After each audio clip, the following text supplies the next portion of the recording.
Welcome to Bold Talk series where creativity, leadership, ideas, and innovation come together. My name is Epi Ludvik, and today I have a privilege to have a short one-on-one conversation with Jonny Clark, organizer of Liverpool Slush event and director of Startup Grind Liverpool chapter.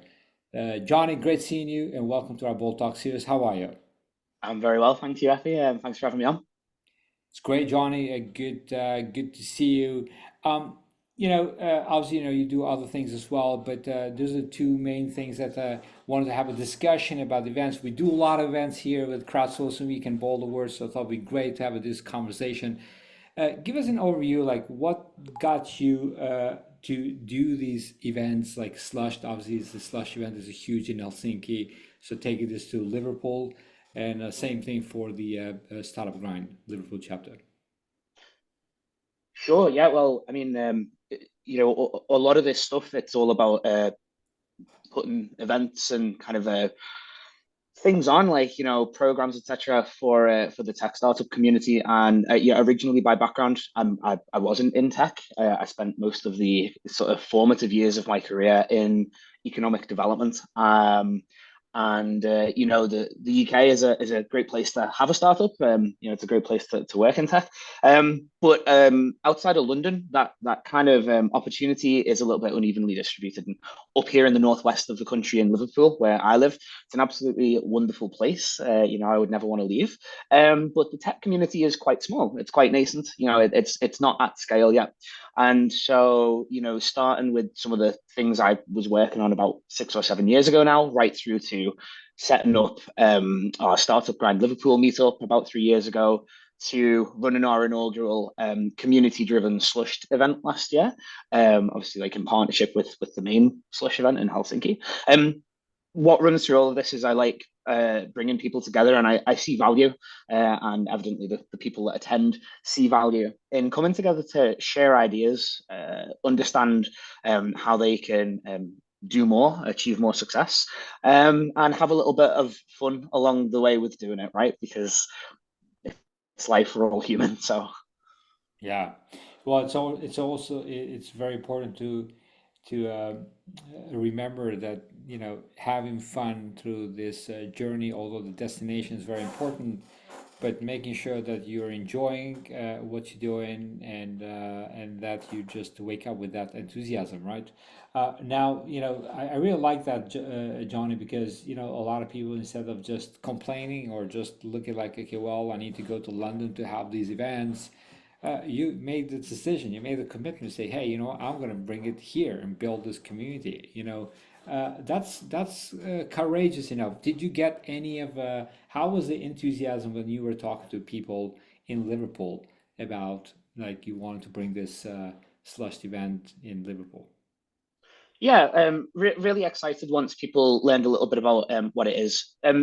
Liverpool, its economy has gone through a massive transformation over the past 40 years. We had, quite a sort of a negative economic period in the 80s and 90s, and through a lot of investment from Europe and from several organizations in particular, and a big revival of the tourism and visitor economy industry. That's really spearheaded a big economic resurgence. And it's just, as someone who grew up here in the early 90s, it's a much nicer, more cosmopolitan place to live now. And what I would say is now, we have incubators and accelerators here. We've got angel investors and stuff, but perhaps 7 or 8 years ago, it was still a little bit niche. So if you said to someone, "Oh, hey, I work in a startup," but in particular a tech startup, they probably wouldn't have known what that meant. And just a lot of the kind of discourse that you use in the world of tech startups, like, "Oh, hey, I'm going to go and raise some VC, or I need to do like my Series A round." It was quite like esoteric and out the way. People's idea of business was really largely just shaped by like, maybe you're in a suit and you work in a big law firm, or if they did see anything about small business and entrepreneurship, it was really driven by the two TV programs we have here, Dragon's Den, which is like Shark Tank, Yeah. for the rest of the world, and the Apprentice, which or the UK version of The Apprentice, which obviously was made famous by Donald Trump being the guy who runs it in the USA when it was on TV. So yeah, once people sort of understood a bit more and warmed to it, yeah, they're really excited by it. And I'm a big believer in the idea that it takes a village to raise a child.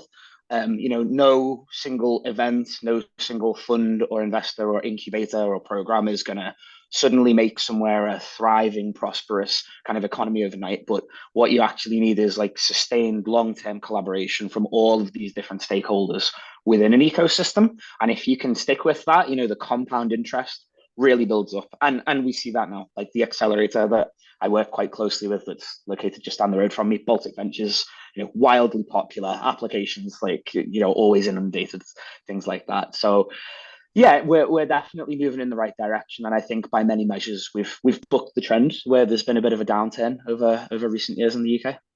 Yeah. Now, obviously, the trying new things, it's, you always have to think about there is always a failure. A failure doesn't exist when you don't try anything, right? So you try new things, and what's your approach? What's your approach to failure? Wow.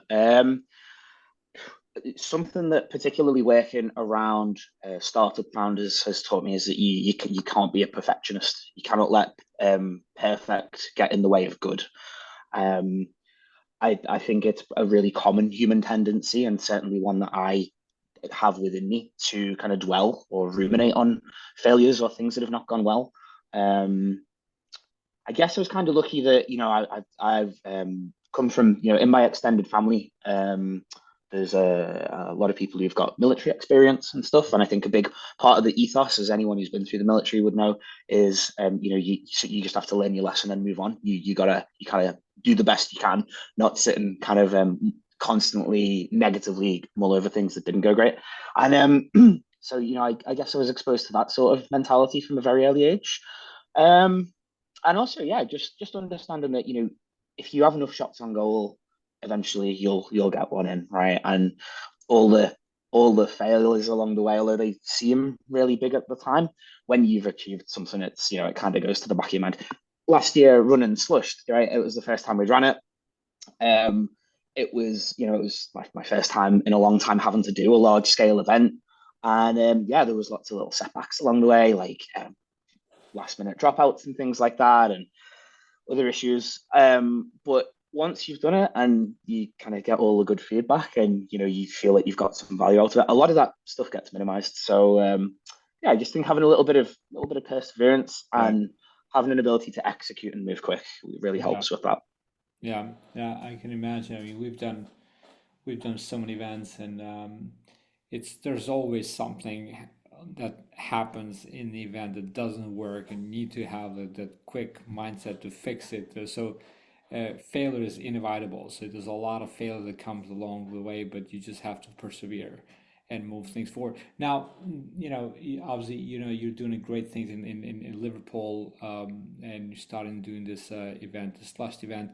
How do you see that there's a entrepreneur spirit in that in from that event, and do you see there is an opportunity for a specific sector in Liverpool for startups?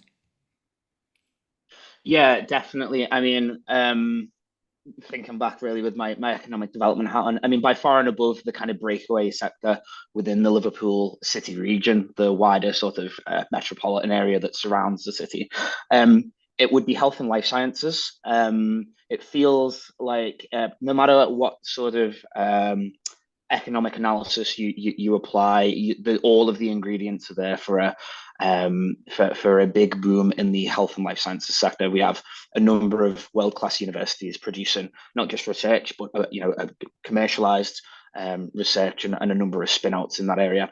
We also have a number of kind of geographical clusters around the place. So, SciTech Daresbury is a short drive just outside of Liverpool, over in the borough of Halton.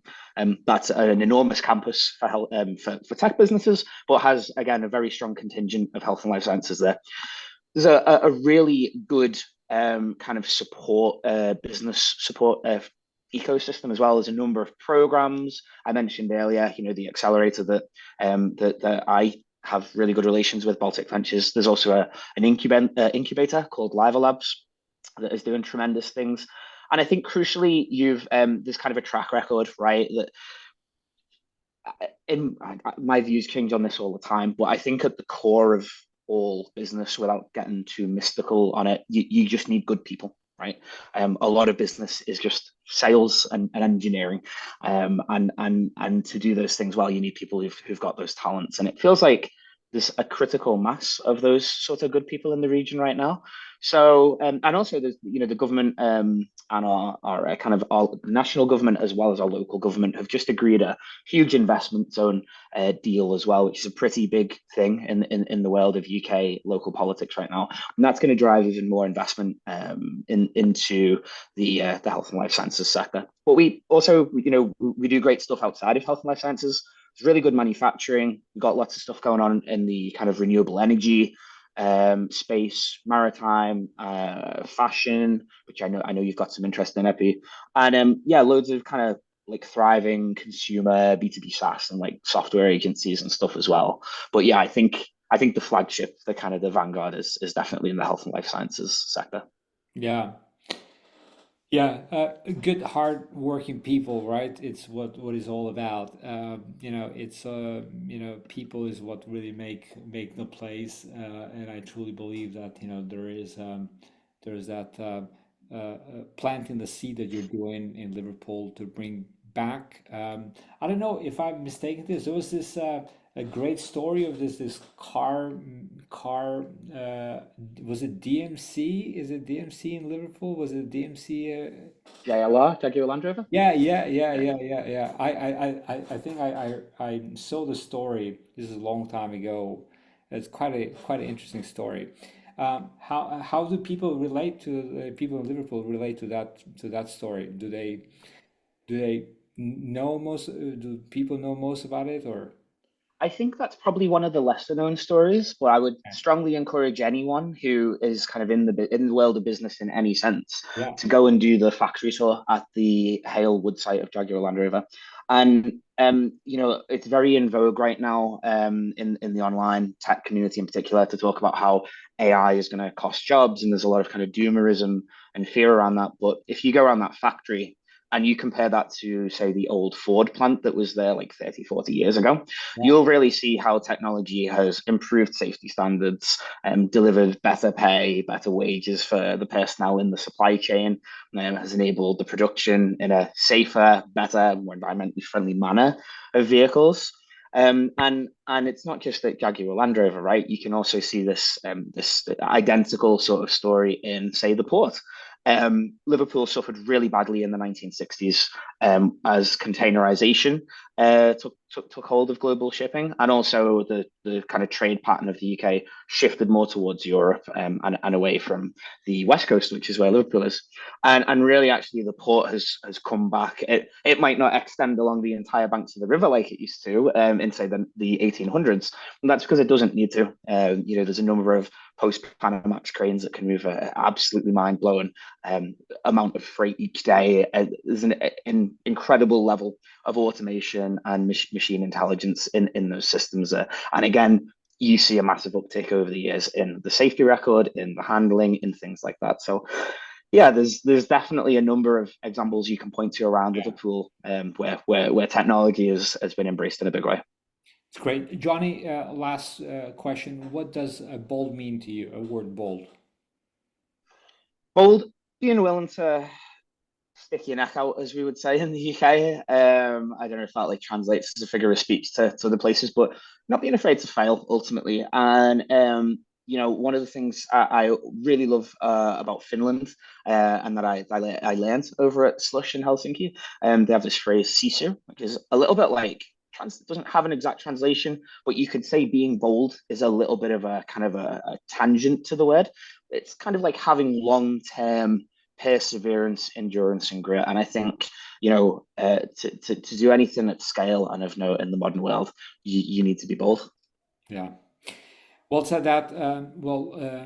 First of all, great that you're doing and you're planting the seed and you're bringing Liverpool back in the map, in the entrepreneur spirit and the startups and so on.